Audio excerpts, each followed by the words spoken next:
You've probably heard this one a million times. It's a hard-hitting piece of wisdom that gets thrown around in boardrooms and politics, pretty much everywhere. It sounds like it makes perfect sense, but there's a really interesting story hiding behind it.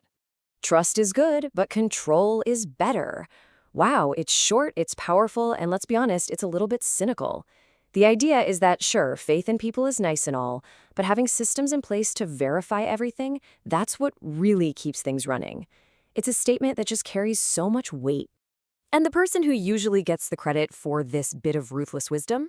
None other than Vladimir Lenin, the founder of the Soviet Union. You know, attaching his name to it just gives the whole thing this vibe of hardcore historical pragmatism. But there's a little problem with that. Yeah, did he actually say those exact words? This is where the story gets really fun. We tend to just accept these famous quotes and who said them, but today we're going to pull on that thread and see what happens.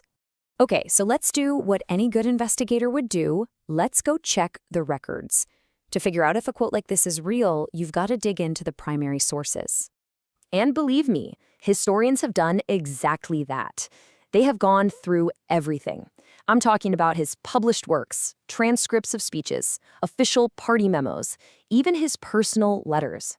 They've been looking for this one single phrase. So after all that digging, what did they find? Absolutely nothing. Nada. There is zero direct documented proof that Vladimir Lenin ever said or wrote, "Trust is good, but control is better." It's a classic case of misattribution. So what's going on here?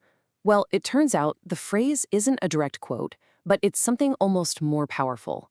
It's seen as the perfect summary of his entire political philosophy. It's one of those things that just captured his approach to power so well that it stuck to him, and now it's more famous than anything he actually said. All right, so if he never said it, why does it feel so him? To get that, we have to look at the guy himself and the world he was living in, because with this stuff, context is everything. You have to remember, Lenin was operating in total chaos. He was trying to build a brand new state from the ground up, so his approach was all about strict supervision, constant accountability, and verifying every single decision. He just did not buy into the idea that you could rely on people's good intentions to run a revolution. So you can see how trust is good but control is better became the perfect shorthand for his entire worldview.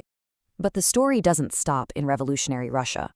This little phrase made a huge leap, right out of the world of politics and into the world of business and management that we all deal with every day. I mean, think about it. This idea is everywhere now.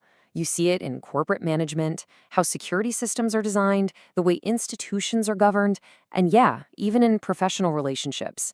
It's become this go-to rule for anyone trying to manage a complex system. In the modern world, the phrase has been, let's say, softened up a bit. It's not so much about raw mistrust anymore.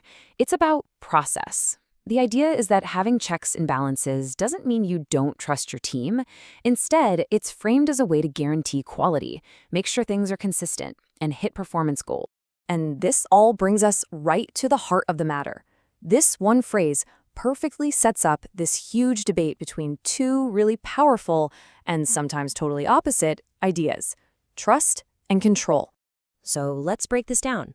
On one side, you've got trust. At its core, that's a belief in people's good intentions. The focus is on empowerment, on loyalty.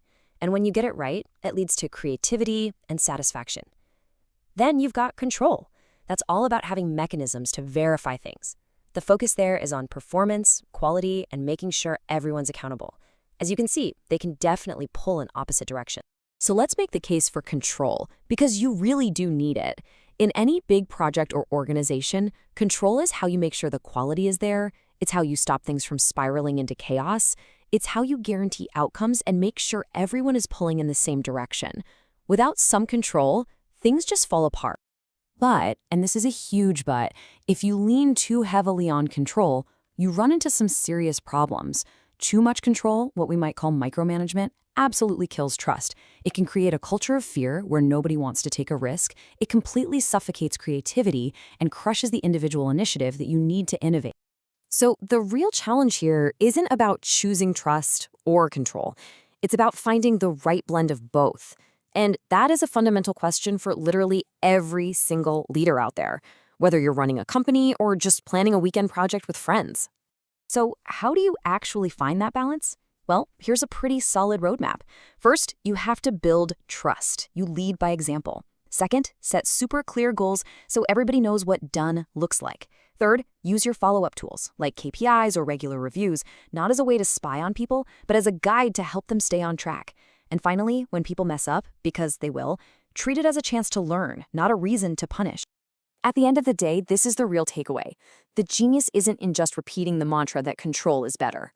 The true mark of a great leader is finding that delicate, constantly shifting balance between trusting your people and having the right systems in place to guarantee you succeed. And that leaves us with one last big question to chew on.